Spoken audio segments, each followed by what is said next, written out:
Okay, number 13. What are the solutions to the equation 3 times x plus 5 squared equals 90? All right, looks like a square root problem, square root method. Because I see the first thing I can do is I can actually divide both sides by 3 so that I can eliminate this coefficient that's in front of this squared term. So that will leave x plus 5 squared equals 90 divided by 3 is 30. Okay, so this is what we're going to work on. I'm going to rewrite it over here. X plus 5 squared equals 30. Now when I do the square root of both sides, because I'm using the square root method, well, remember the square root of anything squared is just that thing itself, that radicand. And then of course the square root of 30, since I can't simplify it, I have to just leave it as square root of 30. And the reason I can't is because look at my factors of 30. 1 times 30, 2 times 15, 3 times 10, 5 times 6. There are no perfect square factors in the list. So that means this will be plus and minus the square root of 30. I have to leave it as square root of 30 since I couldn't break it apart. And notice I already put my plus and minus to show that there will be 2 solutions here. So now I got to solve for x. It's not solved for x yet because we got to break them apart. So I got to have 2 problems. X plus 5 equals positive square root of 30 and x plus 5 is equal to the negative square root of 30 to get our 2 answers. How do I solve? This is one step. I subtract 5 on both sides. That cancels. X is equal to, I cannot combine square root of 30 and negative 5, so I just bring them down. So I got negative 5 plus square root of 30, because that's a positive one. We split it into the positive and the negative version. And same over here. Subtract 5 from both sides. These cancel. X is equal to, I cannot combine these because they're unlike terms, but I can bring down negative 5 and the minus square root 30. So here's our 2 answers. X equals negative 5 plus square root of 30 and x equals negative 5 minus square root of 30. Okay? We're going to continue with number 14 and 15. Solve using the factoring method. 5x squared minus 16x minus 16 equals 0. The first thing I noticed, especially if we're factoring, remember we had two possibilities where the the a value is equal to 1. There's the a value. It is not equal to 1. It is greater than 1. So in this case, we're going to apply the AC method. We're going to use the AC method.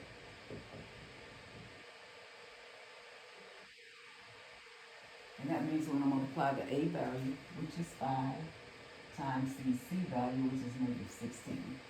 So when I do that, let's do negative 16 times 5. It's going to give us negative 80. And this is the number that we're going to break apart.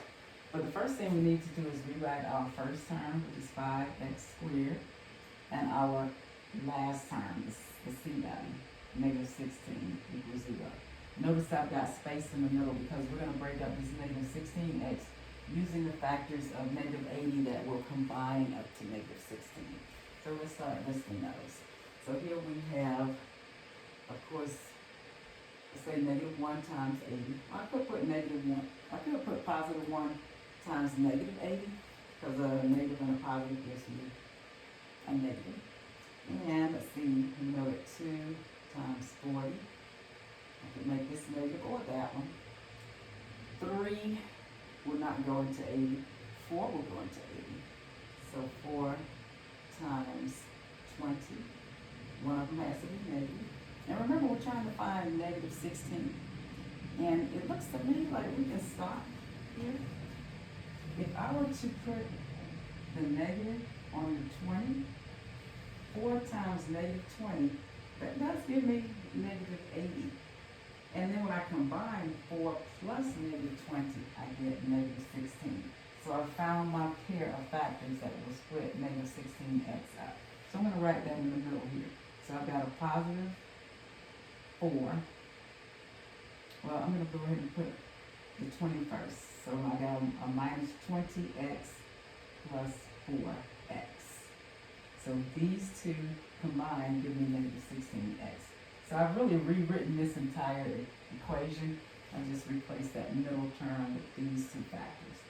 Okay, and at this point, this is where we group them together. So I'm going to group the first two together and the second set together. And then we need to find a common factor that we need to pull out of the parentheses. Well, 5 and 20 have a 5x squared and 20x have a 5x in common. And that's why I went ahead and put the 20 next to the 5, because I saw that they had a 5 in common. Now what's left when I factor out 5x from x squared, 5x squared, x.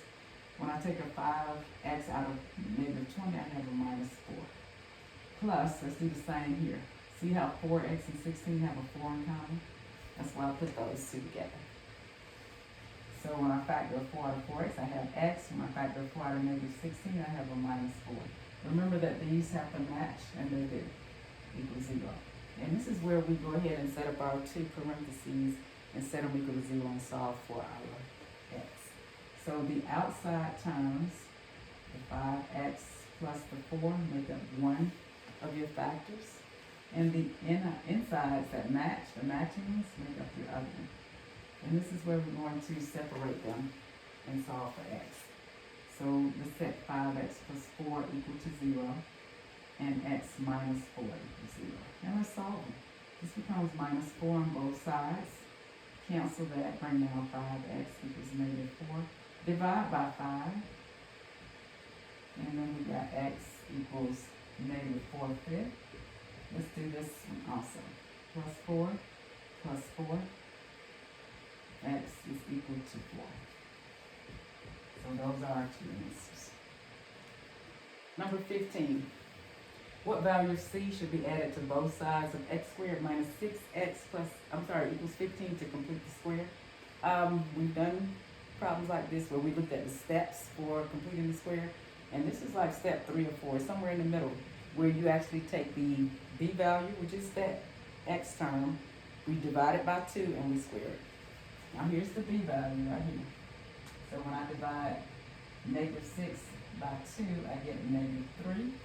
And when I square negative 3, I get 9. So 9 is the value that you would add to both sides to complete the square.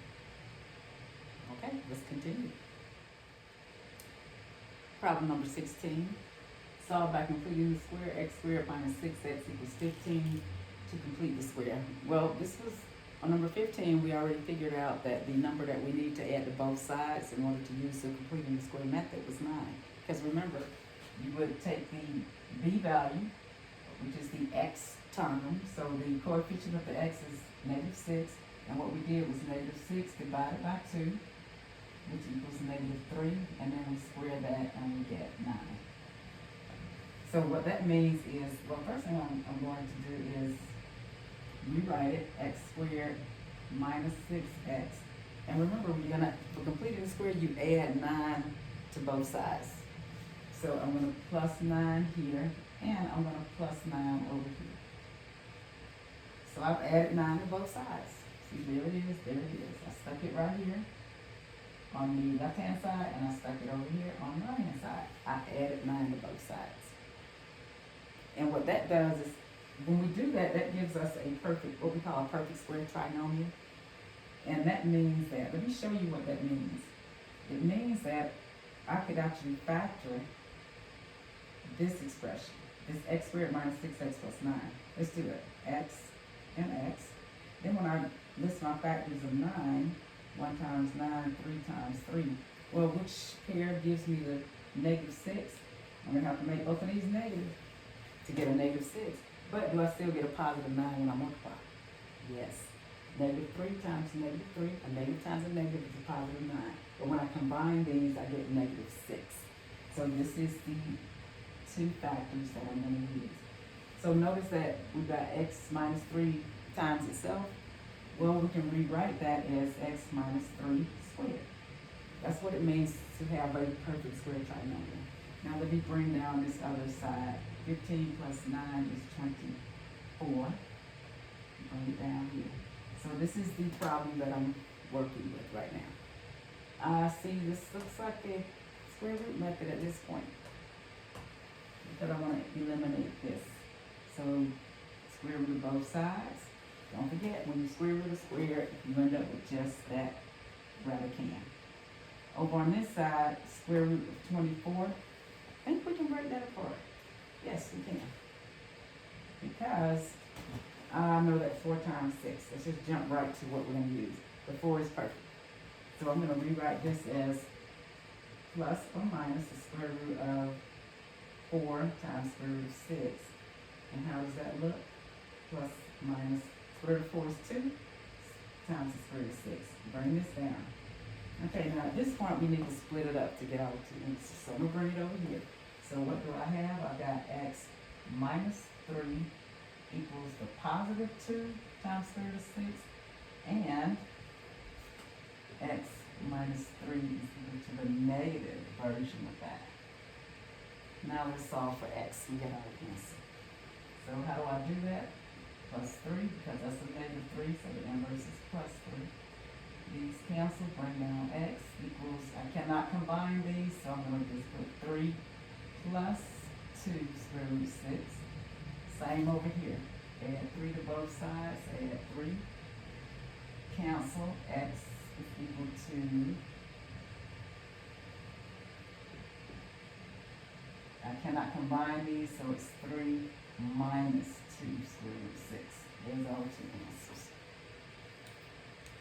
All right, let's finish up.